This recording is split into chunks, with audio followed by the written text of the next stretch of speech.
Sabe quando tudo está perfeito e uma decisão estraga tudo?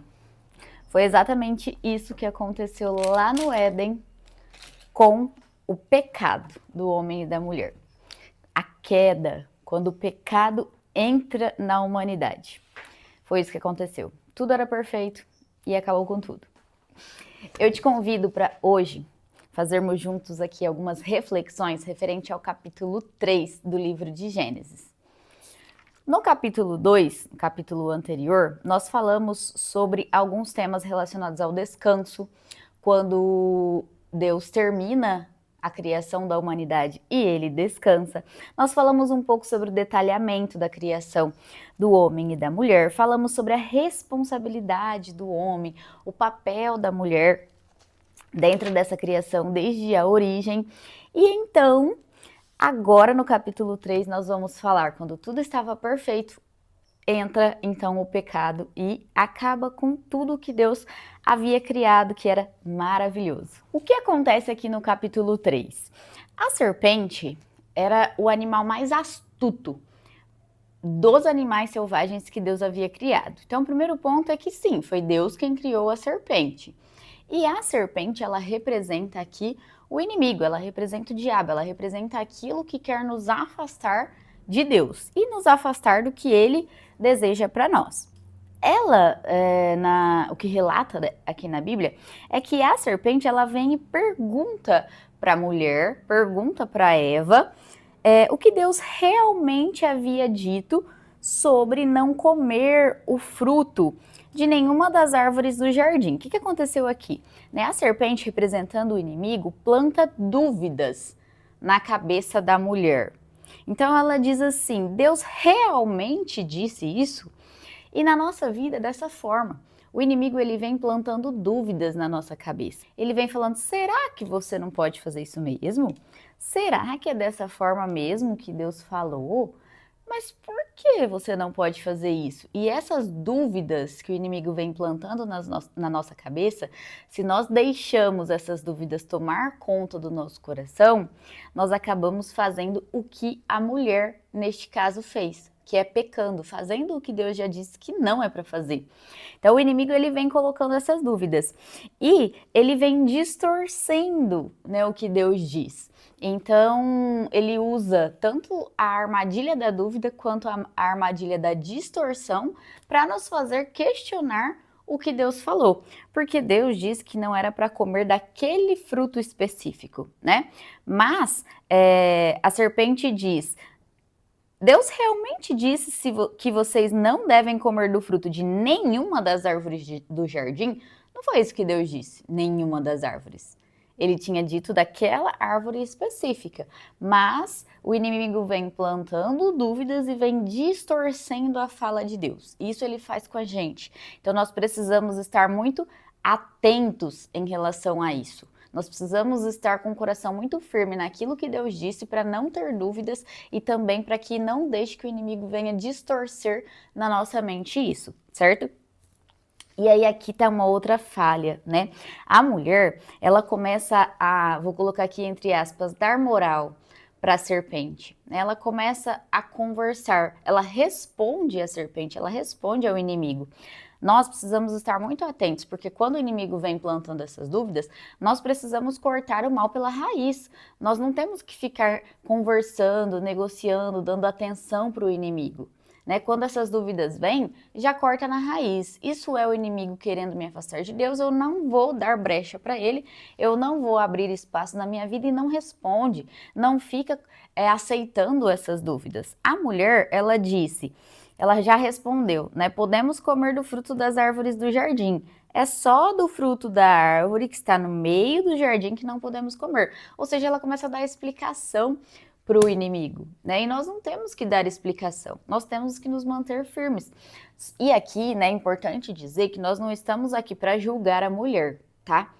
Porque essa responsabilidade é de Deus, Deus já fez isso, Inclusive Deus já perdoou, então nós não temos esse papel de julgar, Muitas vezes a gente fala isso, tudo é culpa da Eva, Às vezes a gente fala isso brincando, mas nós não temos, esse papel não é nosso, né, de julgamento. O que a mulher fez aqui foi uma escolha dela, foi um pecado, né, da mulher, assim como nós temos os nossos. E o que nós precisamos é aprender com estes erros. Nós precisamos aprender com cada pessoa aqui que a Bíblia relata, nós precisamos tirar ensinamentos. Então, quando a mulher diz isso, nós não estamos julgando. Nossa, ô Eva, você não tinha que fazer isso. Não, nós estamos analisando para não fazer igual. Nós estamos aprendendo, tirando aprendizado. Então a mulher respondeu aqui para a serpente. Aprendizado, nós não devemos responder o inimigo, nós não devemos conversar, nós não devemos dar moral.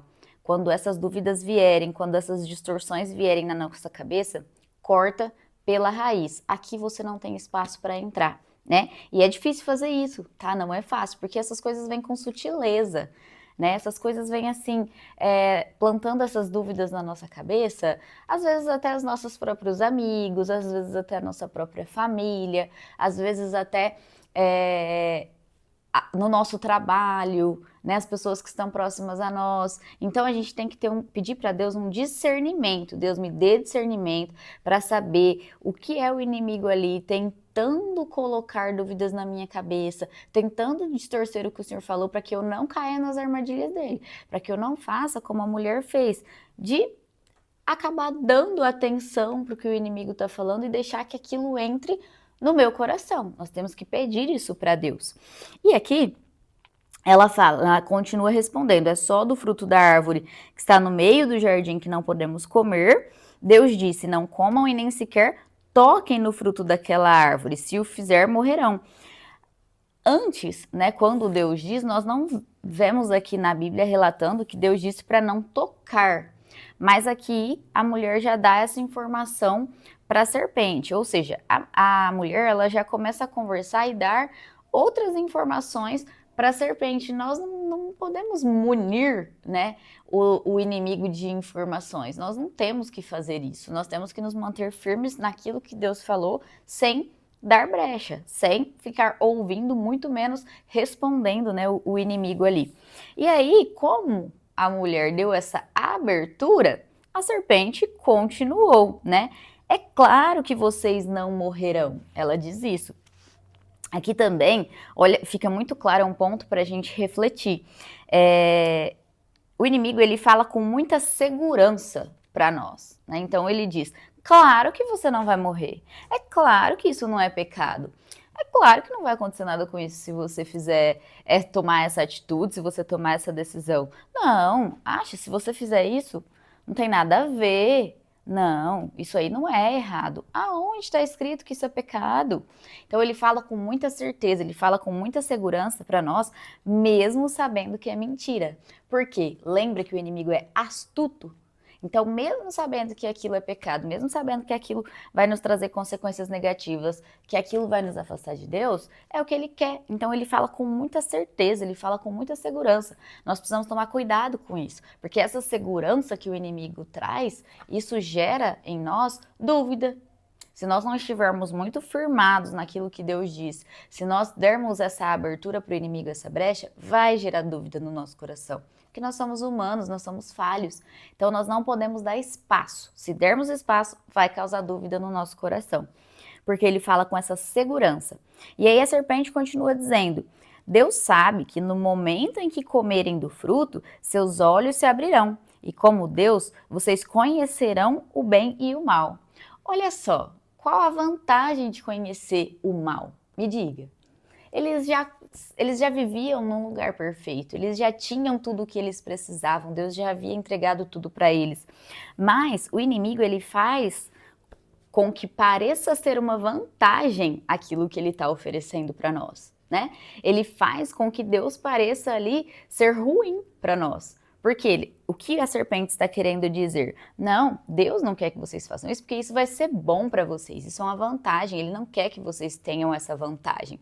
Ele não quer que vocês conheçam o bem e o mal. Então ele coloca Deus num lugar como se Deus fosse ruim e que, na verdade, aquela decisão seria boa. Ele faz isso com a gente também. Não, claro que você pode fazer isso. Deus não disse isso, não. Deus só está querendo com que você seja infeliz. Deus só está querendo com que você não realize todos os seus desejos. Deus só está querendo que você seja escravo, que você não possa ter liberdade para fazer o que você quiser. O inimigo diz isso. Ele diz com muita certeza e ele faz com que pareça ser, nossa, uma vantagem. Realmente, se eu fizer isso, né, que o inimigo está dizendo, se eu fizer isso que as pessoas estão dizendo, eu vou ser muito mais feliz. E aí é onde a gente cai na armadilha do inimigo. Então tem que tomar muito cuidado, tem que pedir muito discernimento para Deus para não deixar a gente cair nessas armadilhas, porque ele faz realmente parecer uma vantagem. E aí a mulher começou a ver a árvore então com outros olhos, porque ela deu atenção para o que a serpente falou e disse: ai, a árvore é tão linda, né? O fruto realmente parece ser tão delicioso. Ela começou a pensar ali, os olhos dela mudaram para olhar para a árvore, porque o inimigo ele planta nessa semente maligna na nossa mente e os nossos olhos acabam vendo com uma outra forma. E foi isso que aconteceu. A mulher desejou a sabedoria que aquele fruto daria para ela. Ela não estava desejando antes. Ela estava firme ali. Deus falou que não era para comer e pronto. Ela não estava nem se importando com aquela árvore, com aquele fruto. Mas quando o inimigo veio e plantou a sementinha da maldade ali na cabeça dela, no coração dela, ela passou a desejar aquela sabedoria. Ela já olhou com outros olhos para a árvore, ela já olhou com outros olhos para o fruto. Isso pode acontecer na nossa vida também. Quando alguém vem e diz para nós assim: ah não, vamos lá naquele lugar, é só uma festa. Não, vamos lá naquele lugar, é só um dia, você não vai ficar indo todo dia lá. Não, fala com essa pessoa, faz isso, fala aquilo. Não tem problema nenhum. Isso daí vai ser bom para você. E aí você começa a olhar com outros, nossa, verdade, né? Se eu for, que mal tem nisso? Vai ser bom para mim. Nossa, se eu fizer, se eu falar, acho que não tem problema. É até interessante, eu tô querendo mesmo isso. Você não estava nem pensando naquilo, mas já plantou a semente no seu coração, já gerou desejo. Desejo de algo que Deus já tinha dito que não. Por isso nós precisamos pedir esse discernimento e pedir para Deus não nos permitir, né, cair nessas armadilhas. Assim, o que ela fez? Tomou do fruto e o comeu. E aí, depois deu para o marido. Aqui tem um ponto muito importante, né? Ele também comeu. Ele estava com ela e ele também comeu. As nossas escolhas influenciam na nossa família, influenciam na nossa casa. Nunca é só pra gente. Então, assim, eu vou em tal lugar, vou fazer tal coisa, vou ter tal atitude. Não vai ser só eu que vou ser prejudicada. O meu marido também, os filhos também, os pais também, a família também vai ser prejudicada. Quem está comigo será prejudicado também. As consequências nunca é só para mim, sempre é para quem está ao meu redor, principalmente a minha casa. Naquele momento, seus olhos se abriram e eles perceberam que estavam nus. Eles perceberam aqui, esses estavam nus representam, né? Começaram a perceber então o bem e o mal, ter essa consciência.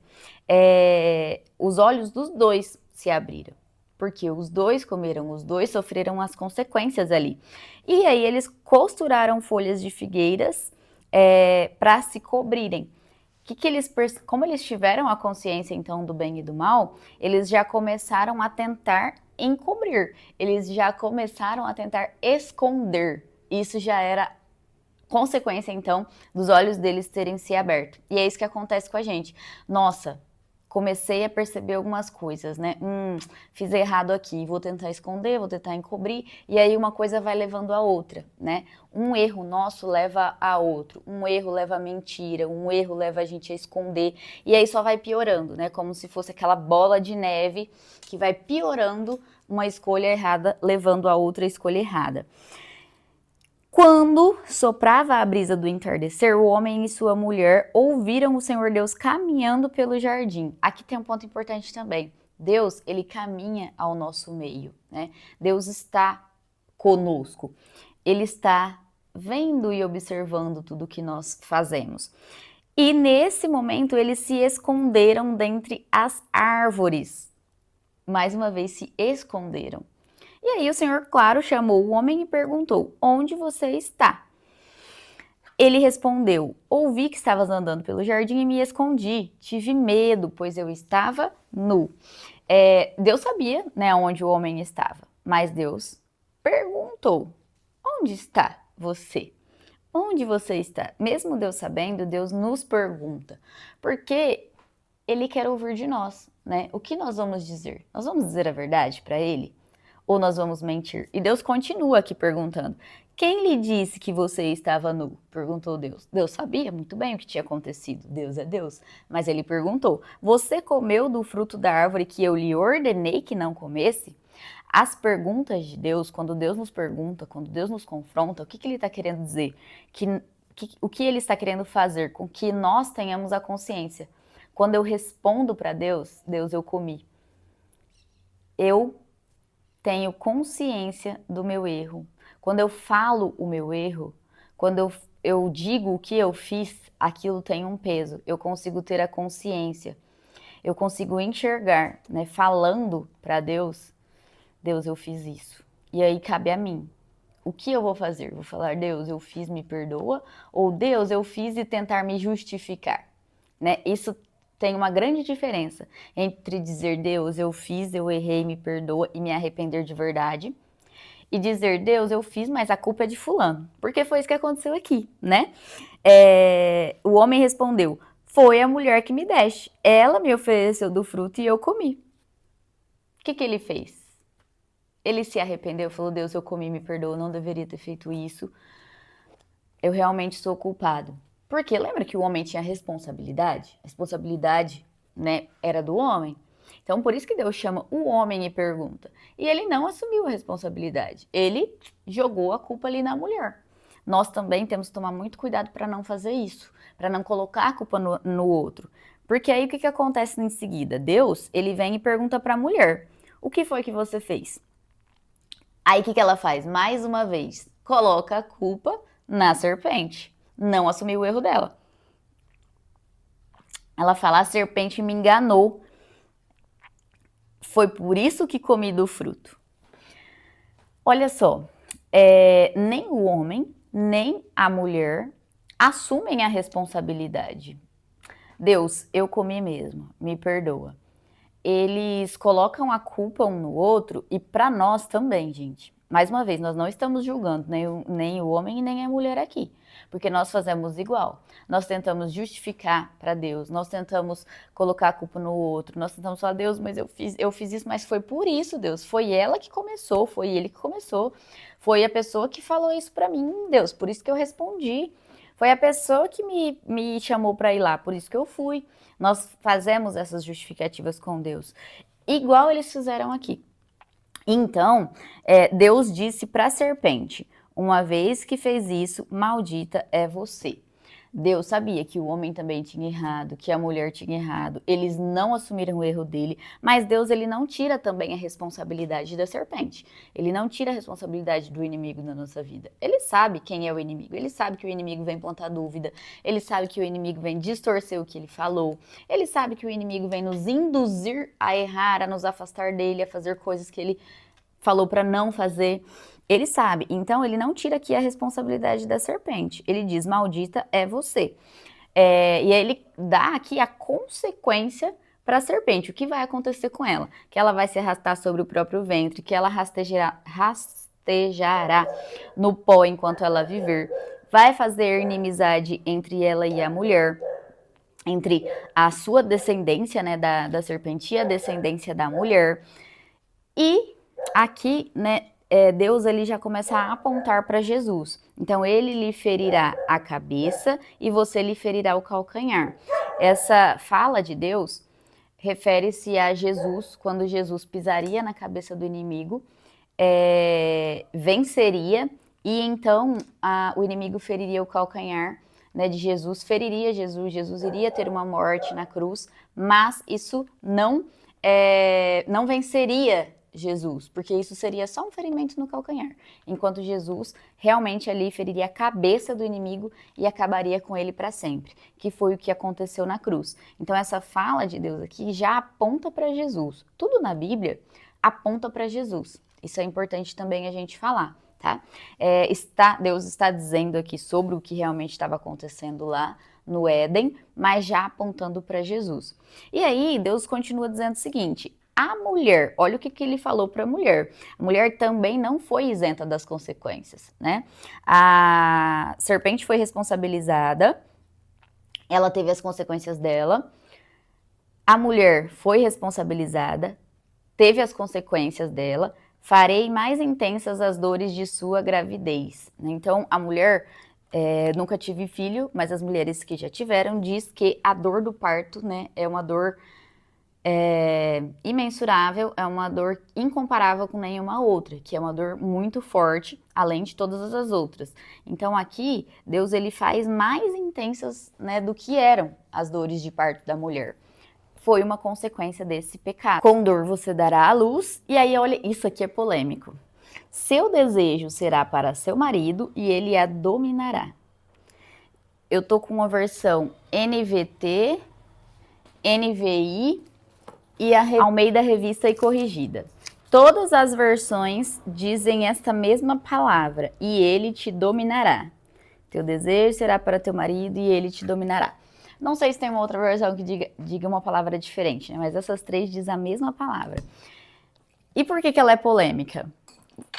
Você, mulher, qual é o seu sentimento lendo isso? Seu desejo será para seu marido e ele a dominará. Até esse momento aqui da história, a gente não vê nenhum lugar dizendo que quem tem domínio sobre quem em relação ao homem e à mulher. Deus deixa claro o papel do homem, Deus deixa claro o papel da mulher.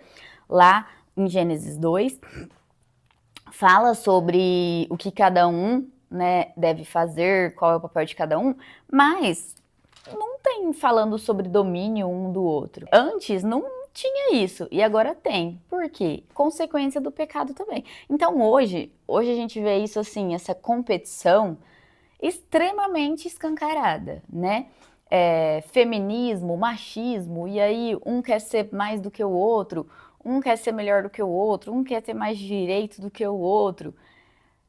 Essa competição, ela é uma consequência do pecado aqui. Porque antes do pecado, não dizia nada sobre competir, não dizia nada sobre um dominar o outro. E hoje, nós vemos isso muito claro, mas em Gênesis 3, no início do início, já falava sobre essa questão de dominar. Então, isso aqui é muito forte, porque além de ser, né, polêmico, é uma coisa que hoje é muito, muito falada, né, sobre essa questão de igualdade, de um, o outro, não sei o quê. Mas aqui já falava sobre isso. Então não é uma coisa de hoje, não é uma coisa de alguns anos. Isso já veio, isso é consequência do pecado. E também, né, aqui não é sobre a submissão, né? A submissão a gente vai chegar em algum momento aqui da Bíblia para falar sobre isso, mas aqui ele não está falando sobre submissão. Aqui ele está falando realmente sobre algo negativo, sobre uma consequência mesmo. É com essa guerra, né, de um contra o outro. Então, antes não existia isso de um dominar o outro, mas o pecado trouxe isso. Então, agora existe essa, vou colocar entre aspas, guerra, né, entre homem e mulher, porque é uma consequência. As consequências desse pecado, Deus não colocou consequências positivas, então esse dominar aqui é uma consequência negativa, né? E isso acontece por conta do pecado, por conta da mulher ter dado ouvidos ao inimigo e comido o fruto que não era para comer. Só que o homem também tem as consequências dele, né? Apesar dela ter comido, ele também comeu, cada um com a sua consequência. A serpente com a consequência dela, a mulher com as suas consequências e o homem com as suas. E o homem diz qual foi a consequência para o homem, né? Que Deus diz: uma vez que você deu ouvidos à sua mulher e comeu do fruto, cujo fruto ordenei que não comesse, Deus havia ordenado para ambos, então a escolha foi individual. Maldita é a terra por causa de você, né? Deus amaldiçoa a terra, Deus não está amaldiçoando o homem aqui, é importante dizer isso. Por toda a vida terá muito trabalho para tirar da terra o seu sustento. Então, muitas pessoas dizem, né, ai, Deus amaldiçoou o trabalho é maldito. Não, Deus não está amaldiçoando o trabalho aqui. Né? Deus está dizendo que o homem terá muito trabalho para tirar o seu sustento da terra. Mas ele não amaldiçoa em momento algum, nem o homem nem o trabalho. Ela produzirá espinhos e ervas daninhas. Quem? A terra. Então, nós podemos ver, né, hoje, por exemplo, terras que não produzem, terras que têm muito espinho, que tem muito essas ervas daninhas, né, muito mato, que não dá para produzir ali alimento, que não tem como tirar dali um tipo de sustento, porque neste momento Deus traz essa consequência, né? E quem sofre essa consequência? É a terra, mas a consequência é do homem, porque o homem tem que tirar o sustento da terra, certo? Mas você comerá de seus frutos e grãos. Então, apesar, né, de ter essa dificuldade, Deus ele não tira a provisão do homem. Ele diz, você vai comer do fruto e do grão, mas você vai ter trabalho para isso. Porque antes estava tudo disponível ali no Éden para o homem, né? Não tinha essa dificuldade. Com o suor do rosto você obterá alimento. Antes, o homem não precisava do suor do rosto, que representa aqui, né, essa dificuldade, esse cansaço para conseguir alimento, porque Deus tinha deixado tudo disponível, mas agora ele então coloca essa dificuldade até que volte à terra da qual você foi formado, ou seja, até que você morra, né, até a morte, porque você foi formado do pó e ao pó voltará. Então nós fomos formados da terra, Deus deu o sopro, o fôlego de vida. Nós não somos vivos porque nós fomos formados, nós somos vivos porque Deus soprou o Espírito em nós. E ali nós vamos voltar de onde a gente veio, que é a terra, o pó. Na continuação, o homem, Adão, ele dá à sua mulher o nome de Eva, pois ela seria a mãe de toda a humanidade. Eva significa... É um nome hebraico, né? No original significa vida, ou aquela que vive, que dá vida, que gera vida. Então, às vezes, né, a gente vê na Bíblia assim, e chamou tal coisa, aí tem o nome próprio, por quê, e vem a explicação na frente. Aí a gente fica meio sem entender, mas o que esse nome tem a ver com essa explicação? É a origem, o nome original, né? Todo nome original, ele tem um significado. Então, este nome que é Eva em hebraico, eu não sei como se pronuncia, né? Mas se escreve Shavá. Significa vida, aquela que gera vida. Então, ele fala que a mulher vai se chamar Eva porque ela vai ser a mãe de toda a humanidade. Então, o Senhor, olha só que lindo essa parte. Deus fez roupas de pele de animais para Adão e sua mulher. Apesar de Adão, apesar da mulher ter errado, ter pecado, ter desobedecido a Deus, ele não deixa de cuidar. Né? Apesar dos nossos erros, Deus também não deixa de cuidar da gente. Deus, ele não deixa de prover, ele não deixa de cuidar, ele não deixa de dar aquilo que nós precisamos, apesar dos nossos erros. Então o Senhor disse, vejam agora os seres humanos se tornaram semelhantes a nós, né? E esse a nós aqui representa o quê, né?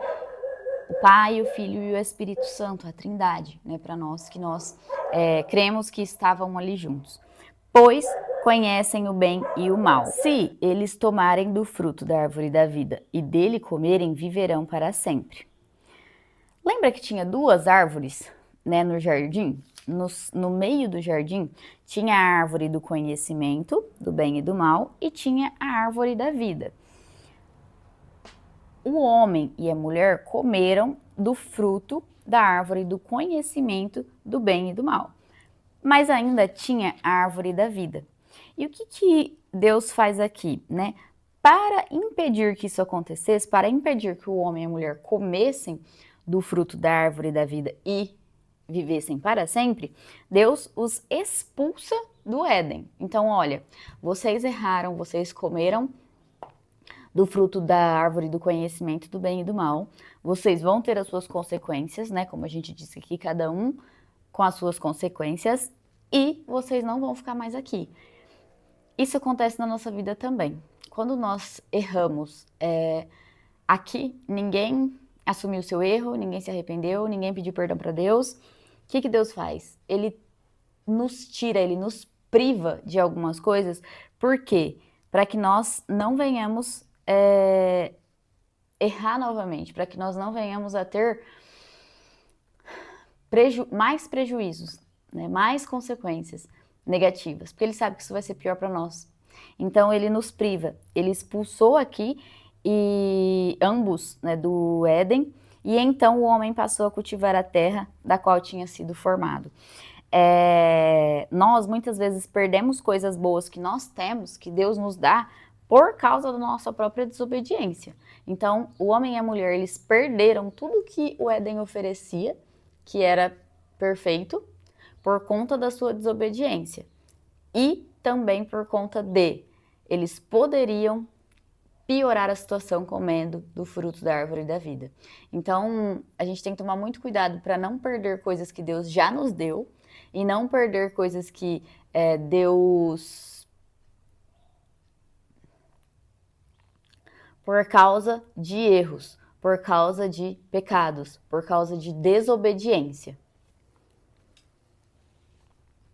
E Deus não apenas os expulsou, mas agora colocou querubins no jardim com uma espada flamejante, se movendo de um lado para o outro, a fim de guardar o caminho até a árvore da vida. Então a árvore da vida ficou guardada, protegida.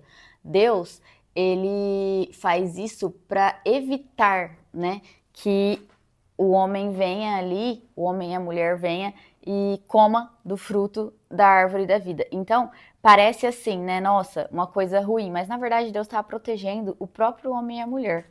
Deus está nos protegendo, muitas vezes, de cair num lugar pior ainda, de cometer um erro pior ainda, de cometer um pecado pior ainda. Então, às vezes, Deus nos priva para nos proteger de fazer algo pior. Às vezes a gente reclama, né? Ah, mas Deus me dá isso, Deus me dá aquilo, eu peço, Deus não me dá, Deus não permite que eu faça isso, que eu alcance isso, que eu consiga isso. E às vezes Deus só tá nos protegendo de nós mesmos. Porque se Ele permitir, se Ele der, se Ele fizer, Ele sabe que nós somos capazes de nos autodestruir. E nós temos um poder de autodestruição com os nossos erros, os nossos pecados. Então Deus, Ele ainda nos protege. Isso é proteção, né? E essas foram mais algumas reflexões aqui do nosso capítulo 3 de Gênesis. Eu espero que essas reflexões tenham te feito entender um pouco mais do que Deus fez aqui, do que Deus disse, e que nós possamos levar isso para a nossa vida. A minha oração para esse capítulo é que Deus nos dê discernimento, para que nós venhamos a ter a consciência de que o inimigo, ele planta dúvidas no nosso coração e que nós possamos estar com o coração alinhado a Deus, para não cair nas armadilhas do inimigo, para não cair nas armadilhas que ele planta na nossa mente, no nosso coração, de dúvidas, de distorções da realidade do que Deus disse. Que nós possamos nos manter firmes para não cair nessas armadilhas, que nós possamos não comer ali, né, simbolicamente do que o inimigo está nos oferecendo, mas que nós venhamos a nos afastar e permanecer firmes no caminho que Deus disse, na obediência, que nós não venhamos a desobedecer como a mulher e o homem fizeram, que nós também não venhamos a colocar culpa nas outras pessoas quando nós errarmos, porque nós vamos errar. Então eu oro para que quando nós errarmos, nós possamos reconhecer o mais rápido possível, nós possamos pedir para que Deus nos perdoe, nós possamos nos arrepender genuinamente, e o arrependimento é não repetir aquele erro. Então que nós possamos nos arrepender, não repetir, pedir perdão para Deus, e que Deus continue nos protegendo da nossa autodestruição, protegendo de nós mesmos, protegendo do que nós mesmos podemos fazer conosco, através dos nossos erros. E nós te agradecemos, Senhor, porque mesmo apesar dos nossos erros, apesar dos nossos pecados, o Senhor continua cuidando de nós, o Senhor continua nos protegendo, o Senhor continua nos suprindo cada necessidade. Muito obrigada por isso, Pai. Nós te pedimos que o Senhor nos dê discernimento, que o Senhor esteja conosco. Em nome de Jesus. Amém. Obrigada por ter ficado até aqui, um beijo no seu coração, que Deus derrame bênção sobre a sua vida. Curte, comenta, compartilha e se inscreve no canal.